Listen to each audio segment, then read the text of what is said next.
going on, y'all? This is Raquel with Fashion League Styles. I am here with a prominent individual. Please introduce yourself and let the world know who you are. What's up, everybody? It's your boy Lance Fresh, and I'm happy to be here in Vegas, man. Awesome. Yes, Summer League. Awesome. So let everybody know, what is it that you do and your relation that you have with Bleacher Report? Okay, so I mean, with Bleacher Report, I was one of the earlier employees, but I mean, we're having this conversation because I created the content around fashion in the NBA. So not only Bleacher Report, but TNT, NBA TV, back in like 2012, when nobody was really, caring about what the guys are wearing. I was just talking about it, and I was dealing with it on Twitter. All the haters, like, we don't care what they're wearing, but 10 years later, 12 years later, 11 years later, like, look at it now. Now everybody cares about it. So that's pretty much, what people know me for. I was the guy that was just talking about everything else outside of stats, and if they had a bad game, we're talking about their kicks, we're talking about how they put their fits together and things like that. So what you're trying to tell me is that you're a certified OG right now in the game. Yeah, no, for sure. I'm an NBA style OG for sure.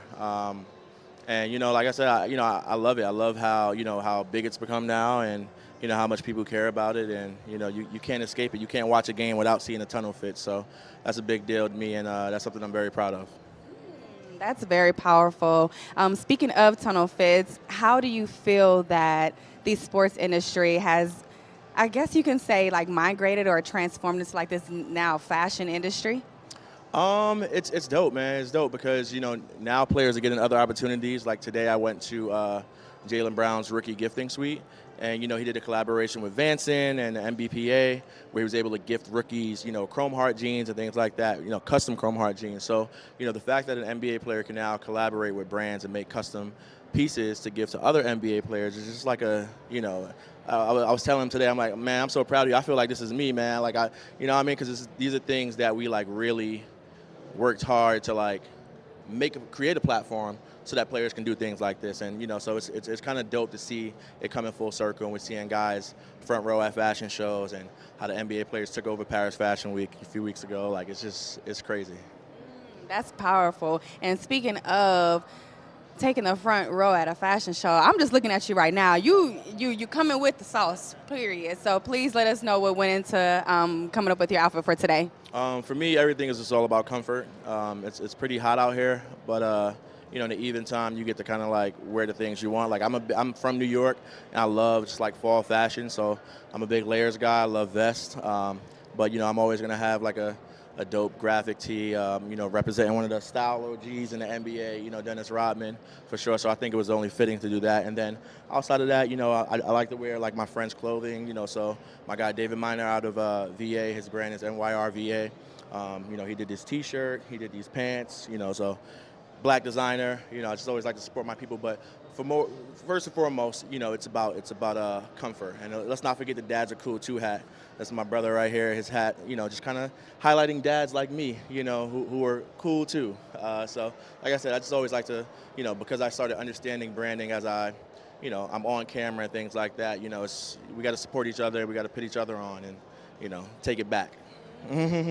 I love that. And speaking of taking back, I'm kind of revert back to a question that you touched on, and I want to get your opinion on how important is it for there to be a platform for professional athletes or prominent athletes to truly express themselves through fashion?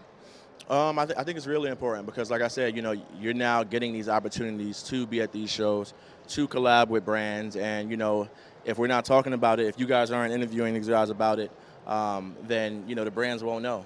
Obviously we have Instagram and things like that, but it's always dope to have players really express themselves and kind of, even speak through the things that they want to do, even if they're not there yet creatively on a fashion side. Sometimes, you have stylists, you have people like me who help them out with things, but I think it's just dope to kind of like, they're not just basketball players, they're not just professional athletes, they have interests too. So I think it's really important that we highlight those. So shout out to y'all, shout out to everyone just covering, fashion and sports now, because it's here and it's here to stay. That's very powerful, because that's what our true mission is at Fashion League Styles, is really going behind the scene. I know other people say behind the scenes, but we truly go behind the scene with these athletes, so that's powerful. Is there any advice that you would provide for an aspiring stylist, an aspiring entrepreneur who would love to get in the fashion industry and pretty much express themselves by dressing and styling other athletes? Well, first piece of advice: don't DM me and ask me to hook you up with players, because I ain't doing that. And that's not the way to do it. You shouldn't even want that. You should let your work speak for itself. And I have friends who are stylists and who started up, just styling their friends and like creating their Instagram pages. Like now we have so many platforms that we can kind of display that. And I think you should let your work speak for itself, because styling, anybody can call it, like, you're a stylist. Everyone's a stylist. You're your own stylist. But, when you're literally, styling someone else and, like, just creating a look for them and a vibe for them, I think, the best way to display that is to show your work. And like I said, you have platforms, you have social media, just kind of, like, keep at that and, be persistent with things. But don't DM me.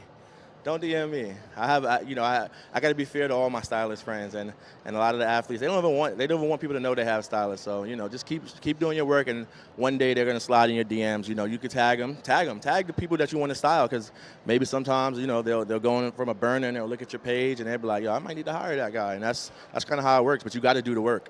Period. You got to do the work.